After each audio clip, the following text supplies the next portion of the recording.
23 April हा जागतिक पुस्तक दिन म्हणून साजरा केला जातो. आजकाल केला जातो. माझ्या लहानपणी असा दिन वगैरे काहीही नव्हता. 23 एप्रिल हा जागतिक पुस्तक दिन म्हणून आजकाल साजरा केला जातो. ही गोष्ट माझ्यासारख्या 83 वर्षाच्या लेखकाला खूप नवीन वाटते. माझ्या लहानपणी अशा तऱ्हेचे दिन वगैरे साजरे केले जात नव्हते.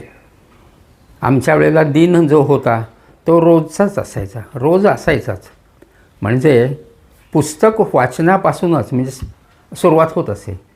कारण सकाळी येत असे आणि तिथूनच आमचा दिवस उजाडायचा आणि मावळायचा तो संपूर्ण ते वर्तमानपत्र वाचेपर्यंत.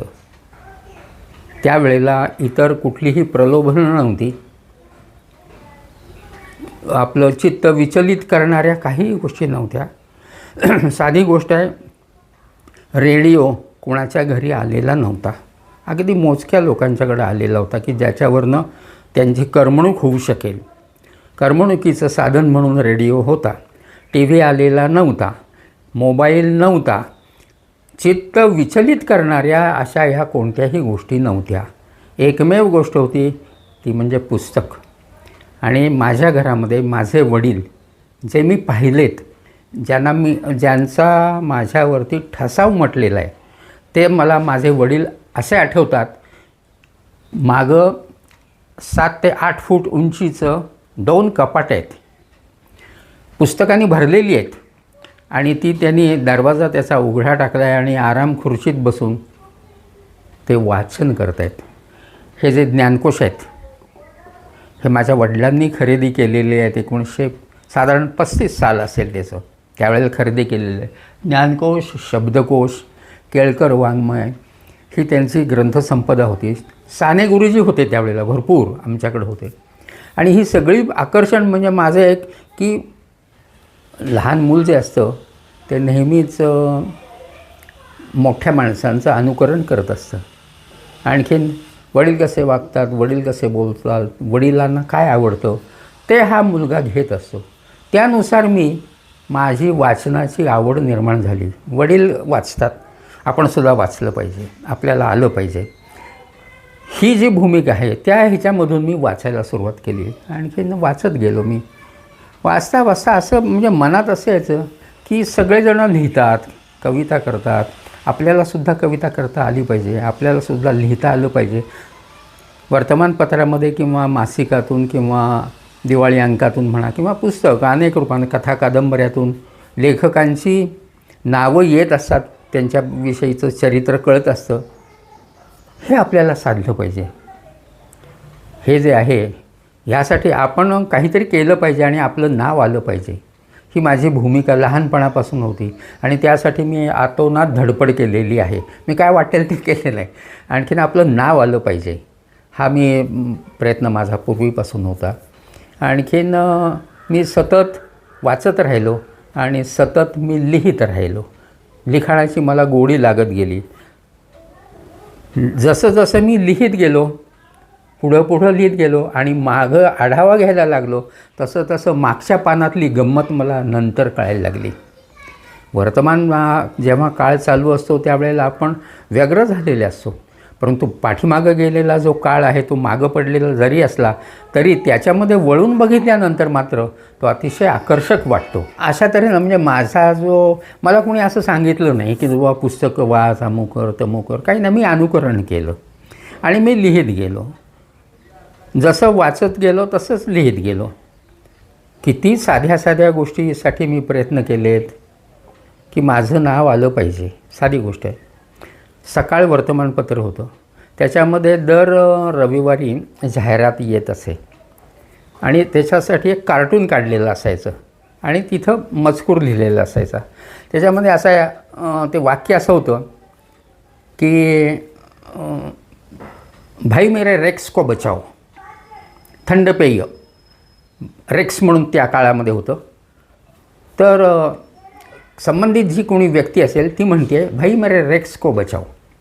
चित्र कसं असायचं, बिल्डिंगला आग लागलेली आहे 3-4 मजली बिल्डिंग आहे, आग लागलेली आहे आणि तिथं बाई अडकली आहे वरती आणि तिला सोडवण्यासाठी ह्या ह्याचे जे फायटर्स असतात ते शिडी चढून ते वर गेलेले आहेत आणि वर गेल्यानंतर त्यांना त्या बाईला सोडवायचं आहे, तिला उचलून घेऊन खाली आणायचं आहे. म्हणून त्यांनी हात पुढं केला आहे. तर ती बाई बाई काय म्हणते, भाई मेरे रेक्स को बचाओ, आणि ती रेक्सची बाटली तिच्याकडे देते. म्हणजे माझ्या जीवनापेक्षा तिला तो रेक्सची बाटली ही प्रिय किती आहे हे चित्र मनावरती माझ्या ठसलेलं होतं की आणि दर रविवारी अशी चित्रं यायची. मी स्वतः आधी चित्र लहानपणापासून काढत होतो.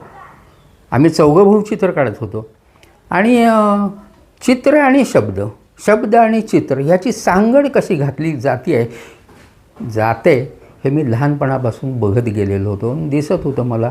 आणि मग त्याच्यातूनच म्हटलं हे आपल्याला आलं पाहिजे, सोपं आहे हे. आणखीन माझ्या डोक्यामध्ये कल्पना आली आणि मी चित्र काढलं, एक मोठं चित्र काढलं. त्या चित्रामध्ये मारुतीचा जन्म झालेला आहे. मारुतीनं उड्डाण केलेलं आहे सूर्याच्या दिशेनं, कारण सूर्य हा त्याला एखाद्या लाल पिकलेल्या फळासारखा वाटलेला आहे. त्याला तो ग्रासण्यासाठी तो त्याच्या दिशेनं निघालेला आहे. सूर्य घाबरला आहे, तो त्याच्या रथातून निघालेला तो घाबरला आहे आणि त्यानं इंद्राला हाक मारली आहे आणि तो इंद्राला म्हणतो की अरे असं आहे, माझ्या अंगावरती हा चालून येतो आहे, माझा बचाव कर म्हणून. कळलं का? म्हणजे इंद्रानं ते बघितलं की हा एक वानर कोणीतरी सूर्याला ग्रहण करायला, ग्रास त्याचा घ्यायला हा तिकडं गेलेला आहे, जातो आहे, तो त्याला वाचवलं पाहिजे. म्हणून इंद्रानं आपलं जे शस्त्र होतं ते त्याला मारायला तो सोडणार. एवढ्यात सूर्य म्हणाला थांब, म्हणाला आधी थांब. आणि त्यानं रेक्सची बाटली त्याच्याकडे पाठवली इंद्राकडं आणि त्याला सांगितलं की भाई मेरे रेक्स को बचाव, आणि मग तू शस्त्र फेक.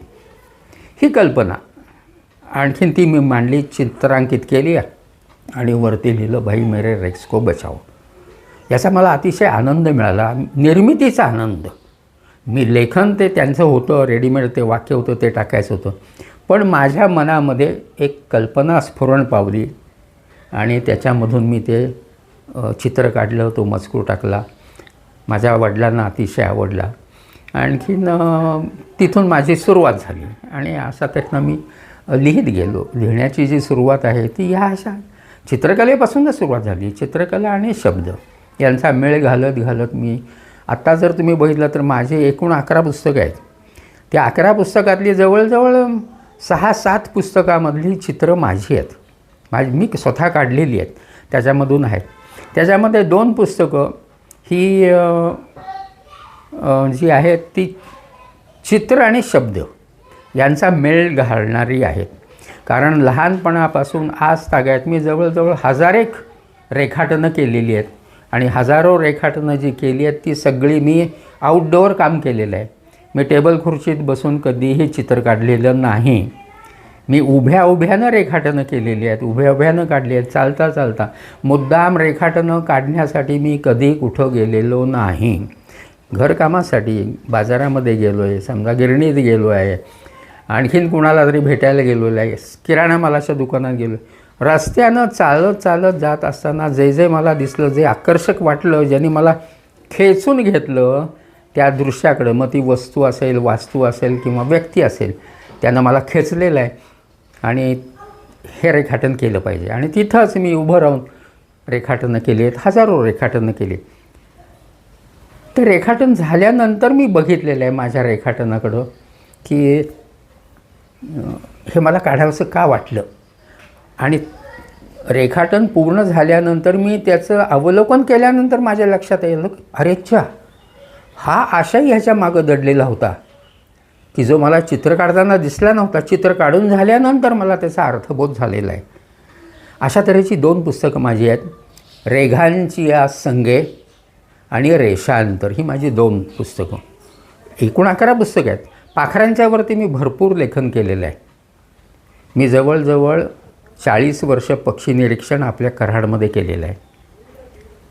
माझ्या 16,000 पानाच्या डायऱ्या आहेत पाखरांच्या, नोटिंग केलेलं आहे. आणि त्याच्यामध्ये काढलेली रेखाटनं आहेत, जी रेखाटनं मी माझ्या पुस्तकातनं वापरली आहेत. अशा तऱ्हेचं माझं सगळं हे लेखन चालू आहे. आणखीन आता जवळजवळ 11 माझी पुस्तकं मी तुम्हाला सांगितली प्रसिद्ध झालेली आहेत. आणखीन अजूनही लिहिण्याची उर्मी आहे, परंतु तब्येतीकडून जरा मला आता हे होत नाही, आता जमत नाही असं होतं. आणखीन वाईट वाटतं या गोष्टीचं की आजकाल मुलं वाचत नाहीत, पुस्तक हातात घेत नाही. त्यांच्यासाठी तुम्ही इतकी प्रलोभनं आम्ही दाखवतो आहे, पण ती कमी पडत आहेत. आमच्या वेळेला प्रलोभनं नव्हती, जे होतं ते पुस्तकाचंच प्रलोभन होतं. पुस्तकाकडेच माणूस आकृष्ट होत होता. कुणाकुणाकडं जरी समजा हे असेल, टेलिफोन नाही, ट्रान्झिस्टर असेल किंवा रेडिओ असेल, फार थोड्या लोकांच्याकडे होता, फार थोड्या. आणि त्याच्यावरनं काही जणं गाणी ऐकत असत. आणखीन शक्यतो मुलं जी होती ती क्रिकेट मॅचची कॉमेंट्री लागलेली असायची, त्या कॉमेंट्री ऐकत असत. दुसरं प्रलोभन नव्हतं. खेळ खेळायचे, भरपूर खेळायचं, भरपूर वाचायचं, एवढंच प्रलोभन होतं. आणि त्याच्यामुळं त्यावेळची मुलं, त्यावेळची माणसं ही समृद्ध होती, बौद्धिकदृष्ट्या समृद्ध होती. आणखीन आत्ताचं जे आहे की आता गंमत अशी होती की माझ्या लहानपणीसुद्धा मला हिंदी होतं, म्हणजे 6वीमध्ये असेल कदाचित, 5वी-6वीला मला हिंदी होतं, मराठी होतं, मराठी कंपल्सरी होतं. आणखीन पुढं नंतर इंग्रजी, 3 भाषा आम्हीसुद्धा शिकलो. परंतु आजकाल मात्र कोणतीच भाषा मुलांना चांगल्या तऱ्हेनं येत नाही. मराठी येत नाही, इंग्रजी येत नाही, हिंदी येत नाही, कुठलीच येत नाही आहे. तर मला असं वाटतं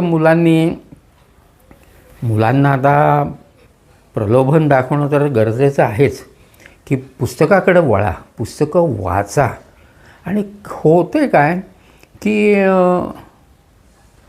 मूलभूत जे आहे ना, प्राथमिक शिक्षक हा फार महत्त्वाचा आहे. प्राथमिक शिक्षक जो अक्षराची ओळख मुलांना करून देतो, बाराखडी जो शिकवतो, फार महत्त्वाचा आहे. तर ते शिक्षक किती आहेत चांगल्या तयारीचे याच्याबद्दल शंका वाटावी, कारण ते जर चांगले नसतील तर विद्यार्थी चांगले होणार नाहीत.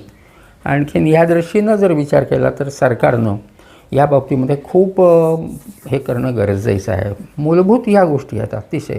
कारण काय झाले, सगळ्या गोष्टी मोफत मिळत आहेत, फुकट मिळत आहेत. मुलांना मारायचं नाही, रागवायचं नाही, अमुक नाही, हे माझ्या दृष्टीने हे सगळं चूक आहे. नाही 2 तडाखे दिलेच पाहिजेत, त्याकडेच नाही.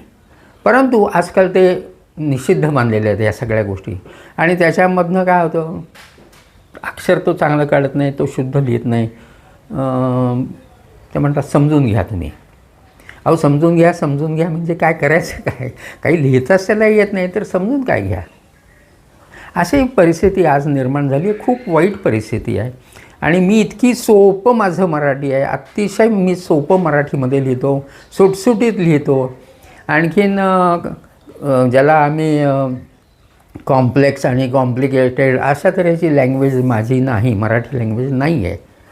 असं असतानासुद्धा वळायला तयार नाही आहेत मुलं. आणि मुलांनी वळायला पाहिजे आहे तिकडं, पुस्तक वाचायला पाहिजे आहे. काय असतं, पुस्तक वाचलं ना की तुमचा ब्रेन कार्यक्षम होतो. तुम्ही जेव्हा वाचायला लागतात, एक म्हणजे तुमची नजर चांगली होते. बोट न ठेवता तुम्ही पुढची ओळ बरोबर वाचता, कारण तुमची नजर तयार झालेली असते. नजरेनं तुम्ही बघता, त्याच्यामधलं शुद्ध लेखन तुम्ही नजरेनं बघता, तुम्हाला ते कळतं. आणि तुम्ही वाचत असता, मनात वाचा किंवा मोठ्यांदा वाचा, ते वाचत असताना तुमचा ब्रेन कार्यक्षम होतो. तो त्याची क्रिया चालू करतो, तो त्याच्या कल्पना लढवायला लागतो. ब्रेन पुस्तकातलं जे आहे हकीकत किंवा काय असेल ती गोष्ट, ती तर तुम्हाला कळत राहतेच, पण त्याच्याबरोबरीनं तुमचा ब्रेन एक वेगळ्या पातळीवरती कार्य करत राहतो. आणि त्याच्यामुळे माणूस समृद्ध होतो, सर्वांगीण होतो.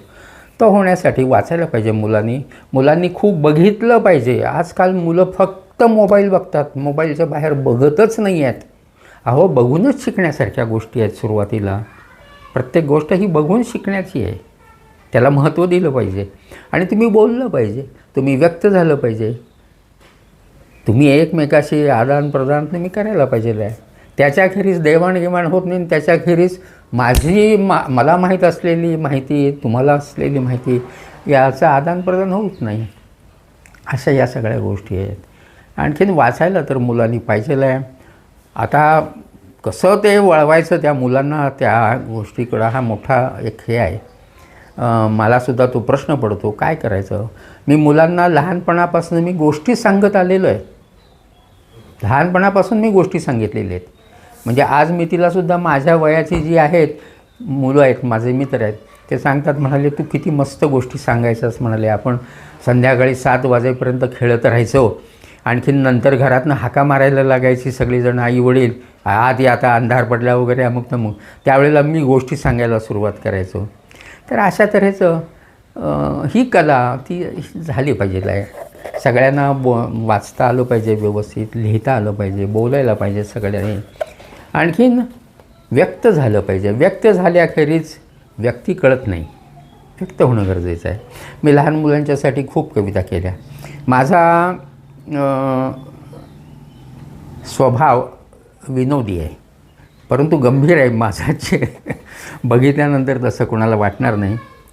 परंतु मी कविता लहान मुलांच्यासाठी आता 64 सालची मी कविता तुम्हाला वाचवून दाखवतो आहे. पहिली कविता लहान मुलांच्यासाठी केलेली. ती कविता अशी आहे. एक दिवस थंडी पडली, सशाला भरली हुडहुडी, यावर औषध काय घ्यावे चटकन त्याच्या डोक्यात आले. धावत गेला, घेऊन आला आणि ओढली गुडगुडी गुडगुडी गुडगुडी. ही 64 साली मी केलेली कविता आहे. आता बघा दुसरी कविता.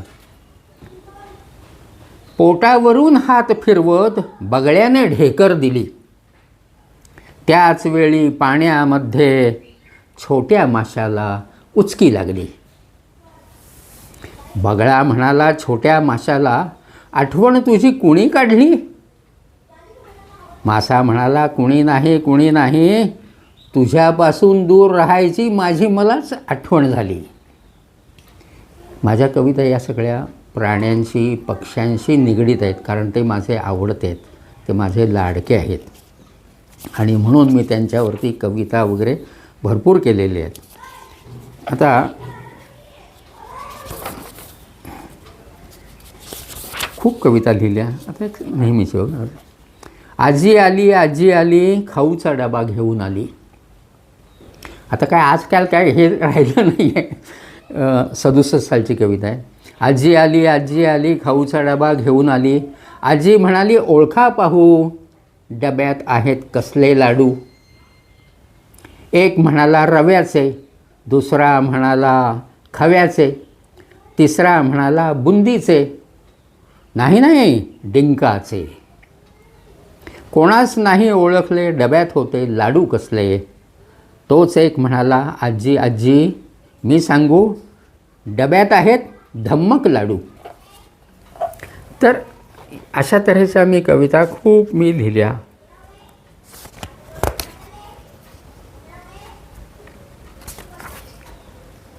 आता आमच्या वेळेला टार्झनचं पुस्तक आणि 3 शेलेदार ही पुस्तकं माझ्या वाचनामध्ये येत होती. आणि ती वाचल्या कारणानं माझी जी बुद्धी आहे, माझा जो मेंदू आहे तो कार्यक्षम त्यावेळेला तो झालेला आहे. आणि त्याच्यामधून मी ही केलेली कविता आहे. आता बघा. टार्झनसारखं जंगलात राहून पारंब्यांवरून अंग झोकून सिंहाच्या पाठीवर आयाळ धरून दौडायचं होतं. मला टार्झन व्हायचं होतं. डोक्यावर मस्त घालून टोपी, छोटीशी कुरळी राखून दाढी, खांद्यावर टाकून तीर बाण मशहूर तिरंदाज व्हायचं होतं. मला रॉबिन हुड व्हायचं होतं. पण यातलं काहीच जमलं नाही. आणि जमणार तरी कसं. टार्झनच्या जंगलात गेलो आणि वाटच चुकलो. रॉबिन हुडच्या रानात 21 वर्ष हरवून गेलो आणि मी झालो रॉबिन्सन क्रुसो, रॉबिन्सन क्रुसो. अशा तऱ्हेच्या कविता मुलांच्यासाठी खूप लिहिल्या.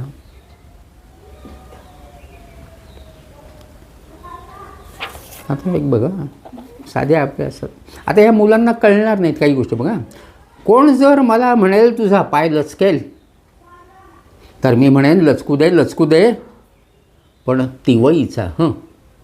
आता तिवई म्हणजे काय, इथून सुरुवात आहे. म्हणजे मी इथं कविता किती जुनी आहे माझी, मुलांना आजकालच्या तिवई माहिती नाही आहे.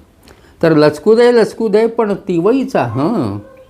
कोण जर मला म्हणेल तुझा हात मोडेल, तर मी म्हणेन मोडू दे, मोडू दे, पण खुर्चीचा. कोण जर मला म्हणेल तुझा कान दुखेल, तर मी म्हणेन दुखू दे, दुखू दे, पण भिंतीचा. कोण जर मला म्हणेल तुझं नाक चेपेल, तर मी म्हणेन चेपू दे, चेपू दे, पण सुईचं. आता सुईला नाक असतं हे पोरांना आजच्या काळात माहिती नाही आहे. सुईचं. आणि कोण जर मला म्हणेल तुझं शेपूट तुटेल, कोण जर मला म्हणेल तुझं शेपूट तुटेल, तर मी म्हणेन तुटू दे, तुटू दे, ते मला नाही आहे म्हणूनच. नाहीतर ते सुद्धा मी सोडलं नसतं. असं त्या हे मांजरावरती मी भरपूर कविता लिहिल्या, कुत्र्यावरती लिहिल्या. कुत्रा आणि मांजराची ह्याच्यावरती कविता केली. कुत्र्याबद्दल कोण काय म्हणतं आणि मांजराबद्दल कोण काय म्हणतं याच्यावरती मी सुद्धा कविता लिहिल्या. आता बघा, कंटाळल्यात काय तुम्ही? नाही ना. कारण कविता मनूताई, तुझ्याबद्दल कोण काय बोलतं, कोण काय सांगतं याकडं तुझं लक्ष नसतं. तुझ्या गावी काही नसतं. माझी मामी म्हणते घरात मांजर पाळू नये, त्याला पुढ्यात घेऊन जेवण कधी करू नये. प्रत्येक घासाकडं ते पाहत असतं, खालीवर मान करीत घास घास मोजत राहतं. असं अन्न पचत नाही, धन्याचं पोट भरत नाही, म्हणून मामी म्हणते मांजरापेक्षा कुत्रा बरा. इमाने इतबारे काम करतो, 2 तुकडे खाऊन घराबाहेर पडून राहतो. पण माझी आजी कुत्र्यावर डाफरते. उभेसाठी कुत्र्याला राख म्हणे हवी असते. राख राख म्हणत ते सारखं शोधत राहतं. घरादाराची राख व्हावी म्हणून सुद्धा जपत राहतं. म्हणून आजी म्हणते कुत्र्यापेक्षा मांजर बरं. कारण ते म्हणतं घरधन्याचं भलं व्हावं, दूध दुभतं मुबलक असावं. माझी सुद्धा 30 वेतं मजेत खेळताना त्यानं बघावं. मनूताई, तुझ्याबद्दल कोण काय बोलतं, कोण काय सांगतं त्याकडं लक्ष न देणं हेच खरं खरं वाटतं. अशा तऱ्हेच्या कविता मी मुलांच्यासाठी लिहिल्या, वेळोवेळी घेत गेलो आणि मुलांना ऐकवल्यासुद्धा. कविता मुलांना आवडल्या. आत्ता मात्र काय काय बऱ्याचशा गोष्टी त्याच्यातले शब्द वगैरे आजकाल मुलांना माहिती नाही आहेत. म्हणजे हा एक जो आम्हाला सेटबॅक बसला मराठी भाषेला. कारण मराठी भाषेतले शब्द अचूकता एवढी आहे मराठीमध्ये.